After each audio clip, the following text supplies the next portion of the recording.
அருகே மழைநீர் வீட்டிற்குள் புகுந்ததில் வீட்டை விட்டு வெளியில் வர முடியாமல் சிக்கி தவித்த மாற்றுத்திறனாளியை மயிலாடுதுறை தீயணைப்பு நிலைய வீரர்கள் பாதுகாப்பாக மீட்டனர்.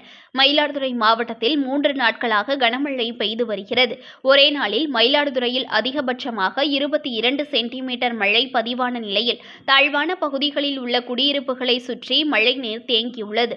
இந்நிலையில் மயிலாடுதுறை அருகே ஊருக்குடி கிராமம் வடிமதகு அருகே உள்ள ஏஎம்டி நகரில் தண்ணீர் சூழ்ந்துள்ளது.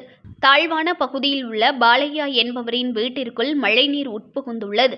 பாலையா மனைவி மற்றும் பாலையாவின் மாற்றுத்திறனாளி மகள் கனகா என்பவர் வீட்டிற்குள் சிக்கிக் கொண்டனர். மாற்றுத்திறனாளி வீட்டிற்குள் புகுந்த 4 அடி நீரில் சிக்கிக் கொண்டுள்ளதாக மயிலாடுதுறை தீயணைப்பு நிலையத்திற்கு தகவலை அப்பகுதி வாசி ஒருவர் தகவல் அளித்துள்ளார். உடனடியாக அங்கு விரைந்து சென்ற தீயணைப்பு நிலைய அலுவலர் ரமேஷ், தனசேகரன், நாடிமுத்து, மணிகண்டன், ஸ்ரீனிவாசன், கார்த்திக் அடங்கிய மீட்பு குழுவினர் வீட்டின் உள்ளே நீரில் சிக்கிய மாற்றுத்திறனாளி கனகாவை பத்திரமாக மீட்டு சேருடன் தூக்கி வந்து ஊராட்சி நிர்வாகத்தினரிடம் பாதுகாப்பாக ஒப்படைத்து நிலையம் திரும்பினர். விரைந்து வந்து உதவிக்கரம் நீட்டிய தீயணைப்புத்துறை வீரர்களை பொதுமக்கள் வெகுவாக பாராட்டி வருகின்றனர்.